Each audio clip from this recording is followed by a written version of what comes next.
اعوذ باللہ من الشیطان الرجیم، بسم اللہ الرحمن الرحیم۔ آج انشاءاللہ سورۃ العصر کا درس دیا جائے گا۔ سورۃ العصر یہ مکی صورت ہے، یعنی کہ مکہ مکرمہ میں نازل ہوئی۔ اس کا کوئی خاص شان نزول نہیں ہے، اس لیے صورت کی طرف چلتے ہیں۔ فرمایا والعصر، قسم ہے زمانے کی، ان الانسان لفی خسر، حقیقت یہ ہے کہ تمام انسان بڑے خسارے میں ہیں۔ الا الذین آمنوا وعملوا الصالحات، سوائے ان لوگوں کے جو ایمان لے کر آئے، وعملوا الصالحات، اور انہوں نے نیک اعمال کیے، وتواصوا بالحق، اور ایک دوسرے کو حق باتوں کی نصیحت کی، وتواصوا بالصبر، اور ایک دوسرے کو صبر کی نصیحت کی۔ تو یہ تو اس کا ترجمہ ہے۔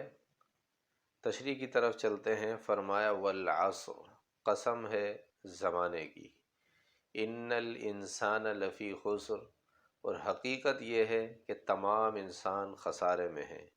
یہ الانسان کے اوپر جو الف لام داخل ہے، اس الف لام کا مطلب یہ ہے کہ اس سے سارے انسان مخاطب ہیں، یہ کسی ایک انسان کی بات نہیں ہوگی۔ سارے انسان، چاہے وہ مسلمان ہوں، غیر مسلم ہوں، مرد ہوں، عورت ہوں، بوڑھے ہوں یا جوان ہوں، سارے انسان اس کے اندر داخل ہیں۔ اور سب کے بارے میں یہ فرمایا گیا کہ حقیقت یہ ہے کہ تمام انسان خسارے میں ہیں، چاہے وہ مسلمان ہوں یا غیر مسلم۔ لیکن اس خسارے سے استثناء کیا گیا ان 4 قسم کے لوگوں کا جن کے اندر یہ اوصاف ہوں۔ کون کون سے لوگ ہیں؟ فرمایا پہلا الا الذین آمنوا، سوائے ان لوگوں کے جو اللہ پر ایمان لے کر آئے۔ دوسرے لوگ فرمایا وعملوا الصالحات، اور انہوں نے نیک اعمال بھی کیے ہوں۔ صرف ایمان لانا جنت میں داخلے کے لیے کافی نہیں ہے، بلکہ وعملوا الصالحات، انہوں نے نیک اعمال بھی کیے ہوں، ایمان بھی لائے ہوں، نیک اعمال بھی کیے ہوں۔ وتواصوا بالحق، یہ 2 چیزیں جو تھیں، یہ تو انسان کی ذاتی زندگی سے متعلق ہے۔ وتواصوا بالحق، اگلی جو 2 چیزیں ہیں وہ دوسرے کی زندگی سے متعلق ہیں، کہ خود ایمان لایا، عمل کیا، یہ ذاتی زندگی۔ وتواصوا بالحق، اور دوسروں کو حق بات کی نصیحت کی۔ وتواصوا بالصبر، اور دوسروں کو، ایک دوسرے کو صبر کی نصیحت کرنا، یہ دوسروں کی زندگی سے متعلق ہے۔ انسان سمجھتا ہے کہ صرف میں اپنا ایمان لے آؤں، اپنا عمل کروں تو یہ میرے لیے نجات کا ذریعہ بنے گا، جہنم سے نجات ہو جائے گی اور جنت میں داخل ہو جاؤں گا۔ یاد رکھیں کہ ایسا نہیں ہے، بلکہ اپنے ایمان، اپنے عمل کے ساتھ دوسروں کے ایمان کی، دوسروں کے عمل کی فکر کرنا یہ بھی ضروری ہے۔ اور اگر دوسرے کے ایمان کی اور عمل کی فکر نہ کری تو یہ جہنم میں داخلے کا سبب بن سکتا ہے، آپ کے لیے جنت کے داخلے میں رکاوٹ بن سکتا ہے۔ فرمایا والعصر، قسم ہے زمانے کی۔ اب یہ زمانے کی قسم کھا کے فرمایا انسان خسارے میں ہے اور 4 لوگ اس خسارے سے نکلے ہوئے ہیں، تو زمانے کو اس کے ساتھ کیا مناسبت؟ زمانے کی قسم یوں بھی ہو سکتا تھا کہ اللہ رب العزت سورج کی قسم کھاتے، جیسے کہ دوسری صورت میں کھائی والشمس، قسم ہے سورج کی۔ دن کی قسم کھا لیتے، والنہار، قسم ہے دن کی، واللیل، رات کی قسم، نون والقلم، قسم ہے قلم کی، قاف والقرآن المجید، قسم ہے قرآن مجید کی۔ تو یہاں پر زمانے کی قسم کھائی، قسم اور جواب قسم کے اندر مناسبت کا ہونا ضروری ہے، تو یہاں پر زمانے کی قسم کیوں کھائی؟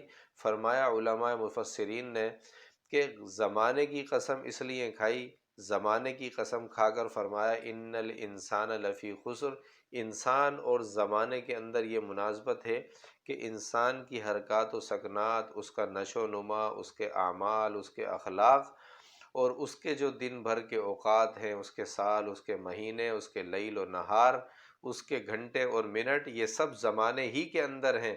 اور یہ جو آگے ایمان اور اعمال کی بات کی جا رہی ہے، وتواصوا بالحق وتواصوا بالصبر کی بات کی جا رہی ہے، چونکہ یہ بھی اسی زمانے کے اندر موجود ہوں گے، اس لیے زمانے کی قسم کھائی اور فرمایا والعصر، قسم ہے زمانے کی، ان الانسان لفی خسر، تمام انسان خسارے میں ہے۔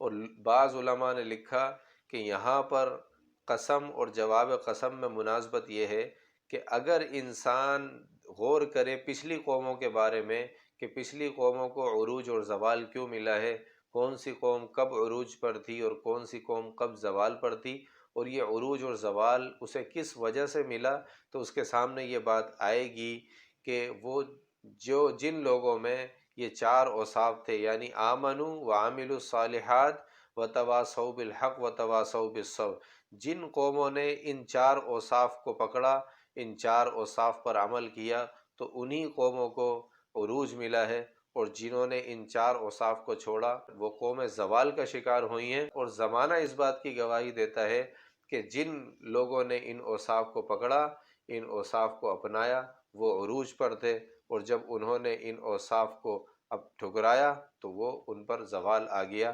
یہ ہے مناسبت زمانے کی۔ ان الانسان لفی خسر، تمام انسان خسارے میں ہے، تمام انسان خسارے میں ہے، سوائے ان لوگوں کے، چار لوگوں کا استثناء فرمایا، الا الذین آمنوا، سوائے وہ لوگ جو اللہ پر ایمان لے کر آئے۔ اللہ پر ایمان لانا ضروری ہے۔ اللہ پر ایمان نہیں لے کر آئے اور عمل صالح کرتے رہے تو عمل صالح کا کوئی فائدہ نہیں ہوگا۔ جیسا کہ آج کل ہم دیکھتے ہیں ہندو غیر مسلم یہ بڑا جو ہے وہ غریبوں کو کھانا کھلاتے ہیں، غریبوں کی مدد کرتے ہیں اور بڑا کچھ دیتے ہیں، لیکن ایمان نہیں ہے تو اس کی نجات کے لیے کافی نہیں ہے۔ جتنا بھی عمل کر لے، جب تک ایمان نہیں ہوگا وہ عمل اس کا قابل قبول نہیں ہوگا، بلکہ دنیا ہی کے اندر اس عمل کا اللہ رب العزت کوئی بدلہ دے دیں گے، آخرت کے اندر یہ اس کے لیے جنت کے داخلے کا سبب نہیں بن سکتا۔ اس لیے فرمایا الا الذین آمنوا، سب سے پہلے ایمان شرط ہے۔ پھر فرمایا وعملوا الصالحات، اور صرف ایمان کافی نہیں ہے بلکہ وعملوا الصالحات، نیک اعمال کرنا بھی ضروری ہے۔ صرف ایمان سے اتنا تو ہو سکتا ہے کہ اپنی سزائیں بھگتنے کے بعد انسان جنت میں داخل ہو جائے، لیکن دخول اولی کے لیے عمل صالح شرط ہے، اس لیے فرمایا وعملوا الصالحات۔ یہ تو وہ چیزیں ہیں دو جو انسان کی اپنی زندگی سے متعلق ہیں۔ پھر آگے فرمایا وتواصوا بالحق، اپنا ایمان اور اپنا عمل صالح یہ انسان کی نجات کے لیے کافی نہیں ہے، بلکہ اس کے ساتھ ساتھ دوسروں کی بھی فکر کرنی ہے، اپنے ماتحت لوگوں کی فکر کرنی ہے۔ اسی لیے ایک حدیث کے اندر آتا ہے الا کلکم راع وکلکم مسئول عن رعیتہ، تم میں سے ہر شخص نگران ہے، نگہبان ہے، کس کا؟ اپنے ماتحتوں کا۔ فرمایا آگے وکلکم مسئول عن رعیتہ، اور تم میں سے ہر شخص سے پوچھا جائے گا اپنے ماتحتوں کے بارے میں، کہ اب خود تو عمل کیا، خود ایمان لے آئے، لیکن اپنے ماتحتوں کو عمل پر اجاگر نہیں کیا، ابھارا نہیں، تو یہ آپ کی جنت میں داخلے سے رکاوٹ بن سکتا ہے اور جہنم میں داخلے کا سبب بن سکتا ہے۔ اسی لیے فرمایا وتواصوا بالحق، اور قرآن کے اندر بھی آیا یا ایھا الذین آمنوا قوا انفسکم واہلیکم نارا، فرمایا اے ایمان والو اپنے آپ کو جہنم کے عذاب سے بچاؤ اور اپنے اہل و عیال کو بھی بچاؤ، اپنے گھر والوں کو بھی بچاؤ۔ تو پتہ لگ رہا ہے کہ گھر والوں کو بھی بچانا ہے، اپنے آپ کو بھی بچانا ہے، تو یہ طریقہ ہے جنت میں داخلے کا۔ اگر صرف اپنی فکر کری، دوسروں کو چھوڑ دیا، تو پھر یہ جنت میں داخلے سے رکاوٹ بن سکتا ہے۔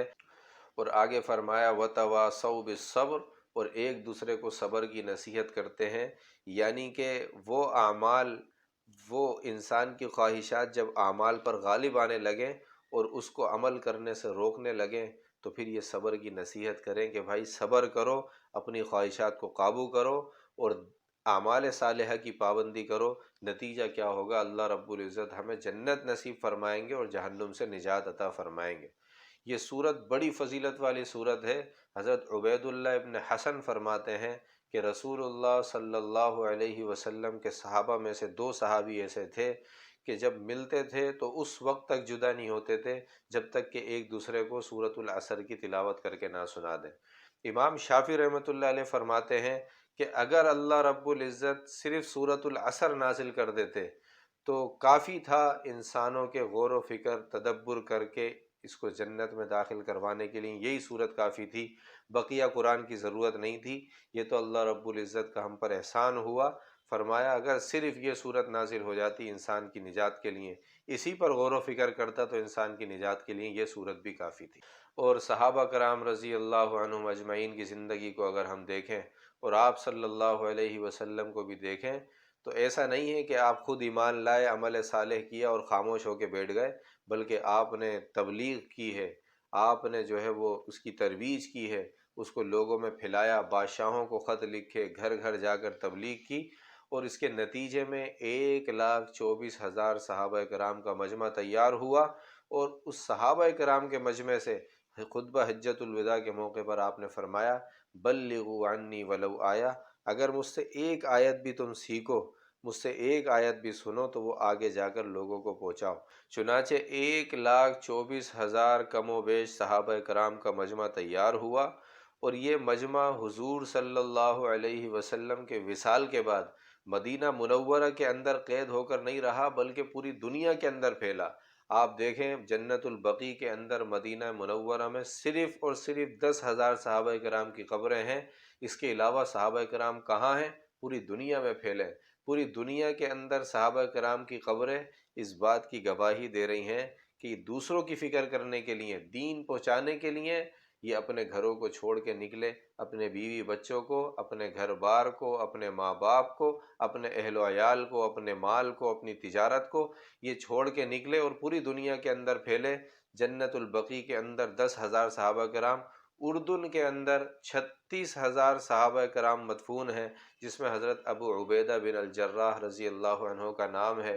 اسی طرح اگر ہم دیکھیں عبداللہ بن رواحہ رضی اللہ عنہ کی قبر کوفہ میں ہے، حضرت عبداللہ ابن عباس رضی اللہ عنہ کوفہ کے اندر مدفون ہے، معاذ بن جبل رضی اللہ عنہ کی قبر یمن میں ہے، بلال حبشی رضی اللہ عنہ دمشق میں شام کے اندر ہیں، حضرت ابو ایوب انصاری رضی اللہ عنہ ترکی کے اندر مدفون ہے، حضرت سعد بن ابی وقاص رضی اللہ عنہ کا مقبرہ چائنا کے اندر ہے، اور ہمارے پاکستان کے اندر پشاور میں سنان بن سلمہ رضی اللہ عنہ کی قبر ہے، میں نے خود زیارت کی۔ ہمارے سکھر کے اندر معاذ جوہنی رضی اللہ عنہ کی قبر ہے، فضائل اعمال کے اندر حدیث ہے، راوی معاذ جوہنی رضی اللہ عنہ ہے، اور معاذ جوہنی رضی اللہ عنہ کی قبر آپ کے سکھر کے اندر ہے۔ بلوچستان کے اندر ایک علاقہ ہے پنج گور، پنج فارسی میں 5 کو کہتے ہیں اور گور قبر کو، یہ 5 قبروں کے نام سے جو علاقہ موسوم ہے، یہ 5 قبریں صحابہ کی تھیں، جس میں حضرت ابصر رضی اللہ عنہ کا نام سر فہرست ہے۔ یہ سارے صحابہ پوری دنیا کے اندر ان کی قبریں اس بات کی علامت ہے کہ یہ دین پھیلانے کے لیے نکلے تھے، اور یہ صحابہ کرام پوری دنیا کے اندر دین کو پھیلانے کے لیے نکلے تھے۔